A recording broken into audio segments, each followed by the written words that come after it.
Fais-moi connaître ta route, mon Dieu. Dirige-moi par ta vérité. Chers abonnés de la chaîne Prier avec le cœur, voici le thème que nous voulons aborder avec vous en ce jour. Le psalmiste fait ce cri-là à Dieu, lui demandant: Seigneur, fais-moi connaître ta route, dirige-moi par ta vérité. Nous aussi, cette parole que nous écoutons aujourd'hui s'applique à nous. Et nous sommes comme le psalmiste. Nous demandons à Dieu de nous faire connaître sa route, le chemin qui mène à lui. Or, nous lisons dans Jean chapitre 14, verset 6. Jésus est le chemin, la vérité et la vie. Il dit: nul ne va au Père sans passer par lui. Alors, Jésus qui est la vérité nous enseigne sa parole quand il dit: nul ne va au Père sans passer par lui. Nous enseigne dans son évangile que de nous efforcer d'entrer par la porte étroite. Car je vous le déclare, beaucoup chercheront à entrer et n'y parviendront pas. Beaucoup sont d'entre nous qui veulent connaître la route du Père. Et en cela, le Seigneur nous répond en disant de nous efforcer d'entrer par la porte étroite. Car la route qui mène au Père est cette route étroite-là. Et peu sont ceux d'entre nous qui prennent ce chemin-là. Aujourd'hui, dans cette vidéo, vous et moi, nous allons par la grâce de Dieu trouver le chemin qui mène au Père. Et de tout notre cœur, nous allons nous y conformer. Vous et moi, nous avons été baptisés. Et Dieu habite en nous depuis notre baptême. Et nous pouvons lire cela en Romains chapitre 8. Romains chapitre 8, à partir du verset 9. Romains chapitre 8, verset 9. Il est dit: or vous n'êtes pas sous l'emprise de la chair, mais sous celle de l'esprit, puisque l'esprit de Dieu habite en vous. Celui qui n'a pas l'esprit du Christ ne lui appartient pas. Voici le premier verset. Le second verset, nous irons prendre 1 Corinthiens, chapitre 3, le verset 16. Et nous lisons: ne savez-vous pas que vous êtes un sanctuaire de Dieu et que l'Esprit de Dieu habite en vous? Voici une fois de plus le deuxième verset qui confirme effectivement que Dieu habite en nous. Au travers de la lettre de Saint Paul apôtre aux Corinthiens. Le troisième verset que nous partons prendre, toujours la lettre de Paul dans sa seconde lettre aux Corinthiens, 2 Corinthiens chapitre 6, 2 Corinthiens chapitre 6, le verset 16. Il est écrit: quelle entente y a-t-il entre le sanctuaire de Dieu et les idoles? Nous, en effet, nous sommes le sanctuaire du Dieu vivant, comme Dieu l'a dit lui-même. J'habiterai et je marcherai parmi eux. Je serai leur Dieu et ils seront mon peuple. Chers abonnés, voici ces trois textes qui confirment effectivement que Dieu habite en nous. Et ce, depuis le baptême que nous avons tous reçu. Car nous avons été baptisés au nom du Père, du Fils et du Saint-Esprit. Et la Trinité bienheureuse a fait sa demeure en nous. Aujourd'hui, si nous voulons trouver la route qui mène à Dieu, Nous comprenons cela dès l'instant, dès maintenant. Dieu habite dans notre cœur. Et pour connaître la route qui mène à lui, nous savons tout simplement qu'il faut prendre le chemin qui mène à son cœur. Raison pour laquelle le Seigneur a dit: efforcez-vous d'entrer par cette porte étroite de votre cœur. Efforcez-vous d'entrer par cette porte étroite de votre cœur. Car je vous le déclare, beaucoup cherchent à y entrer et n'y parviendront pas. Beaucoup cherchent à entrer dans le royaume, beaucoup cherchent à aller vers le Père, mais beaucoup ne connaissent pas le chemin. Par la grâce de Dieu aujourd'hui, nous savons que Dieu habite notre cœur. Et pour aller le trouver au fond de notre cœur, il faut prendre le chemin qui mène au cœur. C'est aussi simple que ça. Comment faire pour trouver le chemin qui mène au Père? Certes, nous savons que Dieu habite notre cœur. Et au travers de ces 3 textes que nous venons de lire, nous en sommes rassurés. Mais désormais, comment faire pour prendre ce chemin qui mène au Père? Nous écoutons encore le Seigneur nous parler. Dans Jean chapitre 8, le verset 12. Nous prenons le verset, Jean chapitre 8, à partir du verset 12, et nous lisons. Il est dit: de nouveau, Jésus leur parla: moi, je suis la lumière du monde. Celui qui me suit ne marchera pas dans les ténèbres, il aura la lumière de la vie. Chers abonnés de la chaîne Priez avec le cœur, pour trouver le chemin qui mène au Père, il nous faut absolument passer par Jésus qui est le chemin. Et il nous enseigne que le chemin qui mène au Père est cette porte étroite-là,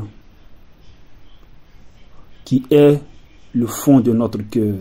Dieu habite notre cœur. Du coup, pour connaître la route qui mène au Père, il faut prendre la route de notre cœur. Oh, chers abonnés, comment pourrons-nous prendre cette route-là? Comment pourrons-nous prendre cette route qui mène au Père? Notre Seigneur nous enseigne que celui qui marche à sa suite aura la lumière. Or, Jésus n'est plus visible à nos yeux aujourd'hui. Il n'est plus visible à nos yeux aujourd'hui, mais plutôt nous a laissé sa présence spirituelle, son Esprit Saint. Il n'y a que l'Esprit de Dieu, l'Esprit du Christ qui puisse nous conduire jusqu'au Père, qui puisse nous mener sur la route qui mène au Père. À ce propos, j'ai écrit un livre là-dessus qui porte, dont le titre est « Se laisser conduire par le Saint-Esprit ». Donc je vais vous laisser le lien dans la description de cette vidéo. Donc ce livre est disponible sur Amazon.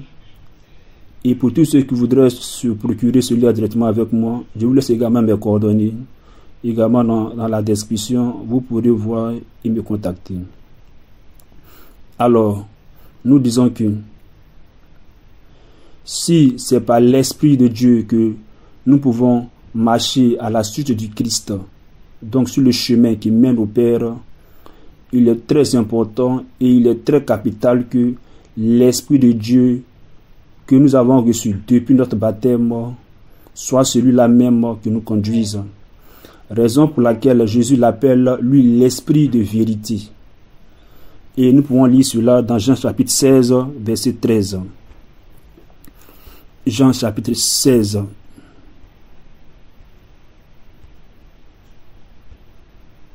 Le verset 13.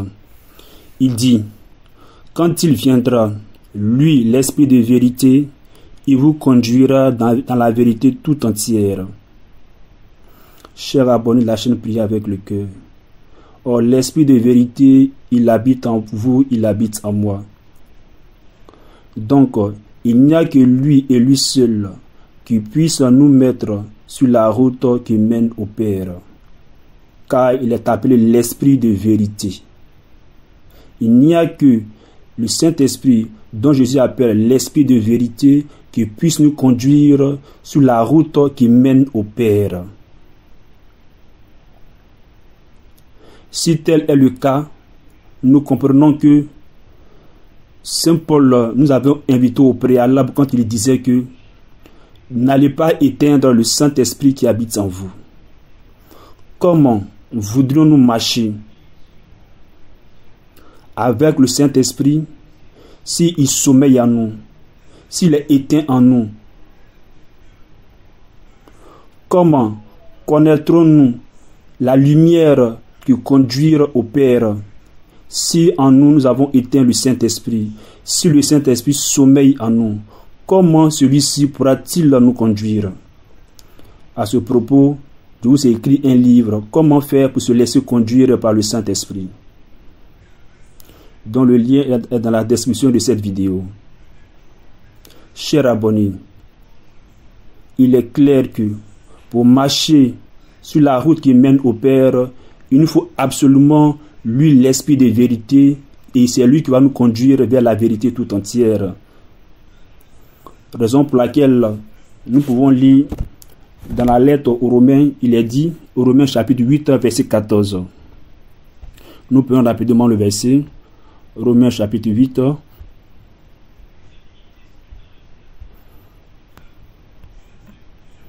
Romains chapitre 8, verset 14, il est dit, en effet, tous ceux qui se laissent conduire par l'Esprit de Dieu, ceux-là sont fils de Dieu. Chers abonnés, cela est très capital.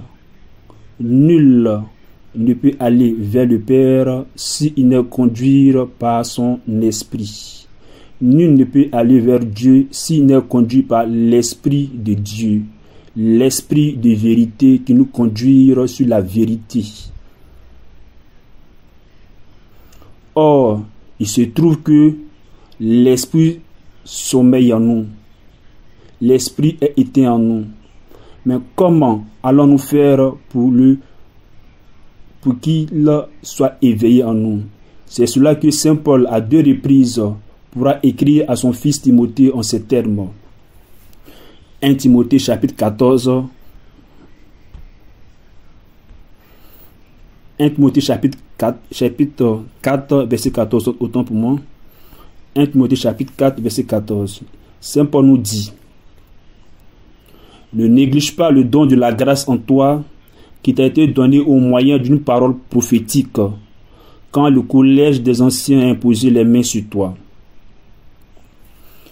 Prends à cœur tout cela, applique-toi, afin que tous voient tes progrès. Veille sur toi-même et sur ton enseignement. Maintiens-toi dans ces dispositions. En agissant ainsi, tu obtiendras le salut, et pour toi-même et pour ceux qui t'écoutent. Dans ce verset, nous lisons, Saint Paul est clair quand il dit, ne néglige pas le don de la grâce qui est en toi. Nous avons été baptisés, le Saint-Esprit habite en nous. Alors, Saint Paul tient à nous rappeler que ce don-là, nous ne devons pas négliger sa présence en nous. Et c'est lui qui pourra nous aider dans cette marche à laquelle nous voulons parcourir, la marche qui mène vers le Père. Et plus tard, dans sa seconde lettre, toujours à Timothée, son fils spirituel, il va écrire encore en disant, en 2 Timothée, chapitre 1, verset 6, Saint Paul dira, voilà pourquoi je te le rappelle, ravive le don gratuit de Dieu, ce don qui est en toi depuis que je t'ai imposé les mains. Donc si Paul revient à 2 reprises sur ces prescriptions, cela montre vraiment l'urgence que nous avons de ne pas éteindre l'Esprit de Dieu en nous, qu'il soit effectivement ravivé, de sorte à ce que lui, l'Esprit de Dieu, il puisse nous conduire sur le chemin qui mène au Père. Alors, la question est de savoir comment faire pour raviver le Saint-Esprit. Si tel est le cas, comment faire pour ne pas éteindre le Saint-Esprit? Alors, nous avons toutes les dispositions que l'Église nous donne, tous les sacrements que l'Église nous donne, mais en particulier les pères de l'Église enseignent que, étant donné que l'Esprit de Dieu habite notre cœur, alors, plus que tout, il nous faudra prier. Mais la question est de savoir, est-ce que n'avons-nous pas prié? Certes, nous avons prié. Mais comme le dit le Seigneur, Matthieu chapitre 15, il dit, ce peuple m'honore des lèvres, mais son cœur est loin de moi. Il arrive que nous prions, mais nous prions juste avec nos lèvres sans que notre cœur y ait. Raison pour laquelle le Seigneur va dire, ce peuple m'honore des lèvres, mais son cœur est loin de moi. Chers abonnés, nous avons un but. Comme l'a dit Saint Paul, c'est de raviver le Saint-Esprit. Et puisque l'Esprit de Dieu habite en nous, lorsque nous allons désormais prier, ce n'est plus seulement qu'avec les lèvres, mais il faut prier en y mettant le cœur dans la prière. D'où l'expression « prier avec le cœur », le thème que nous avons attribué à notre chaîne YouTube. Prier avec le cœur. Chers abonnés, pour raviver le Saint-Esprit en nous, depuis qu'il est là, depuis notre baptême, il faut tout simplement prier et prier en y mettant tout son cœur. Lorsque nous prions avec le cœur, nous avons pour finalité de raviver le Saint-Esprit en nous. C'est ainsi que, une fois que l'Esprit de Dieu est éveillé en nous, et ce, toujours par miséricorde et par grâce de Dieu, alors nous avons fait un grand pas dans la vie spirituelle. Et cela est capital. Il nous faut absolument raviver le Saint-Esprit. Et si Dieu nous a permis que son esprit soit éveillé en nous, chers abonnés, nous avons fait un grand pas dans la vie spirituelle. Alors, dès cet instant-là, que nous avons éveillé l'Esprit de Dieu en nous, il nous faut tout simplement nous laisser conduire par son esprit, comme dit la lettre de Saint Paul aux Romains. Romains chapitre 8, verset 14. Ceux qui se laissent conduire par l'Esprit de Dieu sont fils de Dieu. Chers abonnés, pour connaître la route qui mène au Père, il faut se laisser tout simplement conduire par l'Esprit de Dieu. Or, comment nous laisser conduire par l'Esprit de Dieu sur le Saint-Esprit que nous avons reçu sommeille en nous? Donc, pour raviver le Saint-Esprit en nous, lorsque nous devons prier, il nous faudra prier en y mettant tout notre cœur. Et en ce domaine, pour nous catholiques, la prière la plus simple et la plus profonde, comme disait le pape Jean-Paul II, c'est la prière du chapelet. La prière du chapelet est une prière simple mais profonde qui nous conduit dans les mystères de Dieu. Et en ce sens, comme disait le père Jean Lafrance dans son livre Le chapelet, un chemin vers la prière incessante, à la page 14 de son livre, il dit, en ce sens, le rosaire, par son volume et le temps qu'il requiert pour le prier correctement, ressemble à cette masse de glaise informe que l'on offre au Père pour qu'il la travaille de ses deux mains, que sont le Verbe et l'Esprit Saint. Chers abonnés, lorsque nous devons prier, il nous faudra tout simplement prendre notre chapelet, et pour ceux qui veulent, nous pouvons prendre notre rosaire. À force de prier, à force de prier les Notre Père et les Je vous salue Marie, avec le cœur, alors, sans le savoir, nous sommes en train de mettre en éveil le Saint-Esprit. Et nous ressemblons bien sûr à cette parabole dont parle l'évangile de Marc. En Marc chapitre 4, nous prenons rapidement le verset. Marc chapitre 4, le verset 26.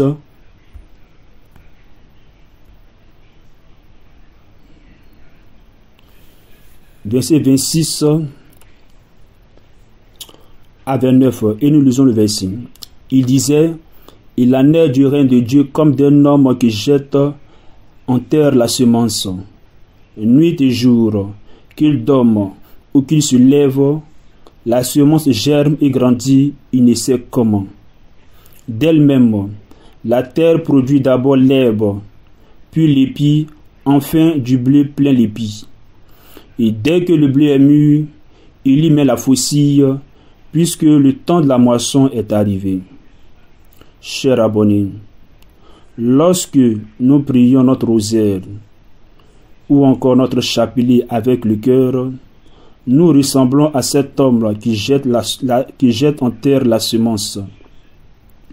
Et ce, nuit et jour, cela dire, chaque jour que ce soit la nuit ou dans la journée que nous faisions notre chapelet ou notre rosaire, nous ressemblons à cet homme qui jette la semence.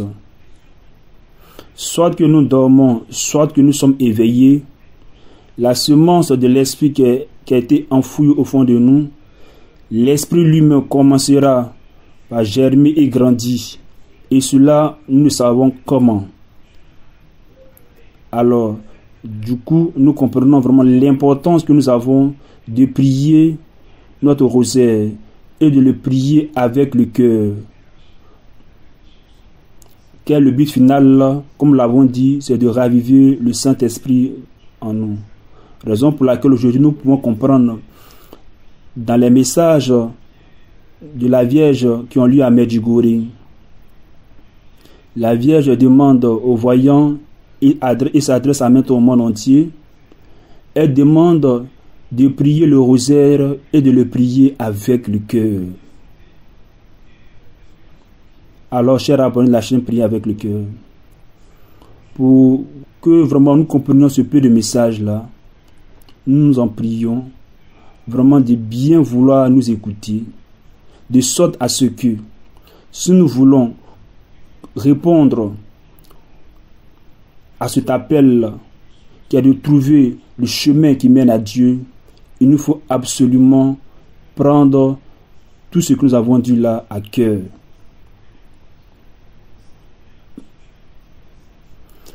Alors, et pour arriver vers ce chemin, nous l'avons dit en récapitulatif, il nous faut dans un premier temps que nous puissions par la grâce de Dieu raviver le Saint-Esprit en nous lorsque nous allons prier le rosaire avec le cœur. Et une fois que le Saint-Esprit est éveillé en nous, alors tout simplement, comme dit la lettre aux Galates, chapitre 5, je vais prendre rapidement le verset.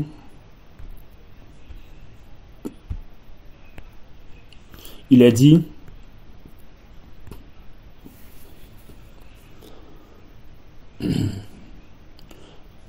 Galates chapitre 5, verset 16 et suivant. Je vous le dis, marchez sous la conduite de l'Esprit Saint, et vous ne risquerez pas de satisfaire le convoitise de la chair. Chers abonnés, une fois que nous aurons par la grâce de Dieu éveillé le Saint-Esprit en nous, tout ce qu'il y a lieu de faire, c'est de marcher désormais sous l'impulsion du Saint-Esprit. C'est de marcher sous son impulsion à l'intérieur de notre cœur. C'est d'être docile à son action au fond de notre cœur. C'est d'être attentif à son action au fond de notre cœur. C'est ainsi que nous marchons à la suite de l'Esprit qui nous conduira dans la profondeur de notre cœur où se trouve Dieu notre Père. Nous n'allons pas rallonger cette vidéo. Nous avons dit que nous mettons à votre disposition ce livre qui est Se laisser conduire par le Saint-Esprit, dont le lien est disponible dans la description de cette vidéo. Merci pour ceux qui vont se procurer ce livre-là. et que le Seigneur soit avec vous pendant ce cheminement. D'ici là, nous avons laissé sur ces mots.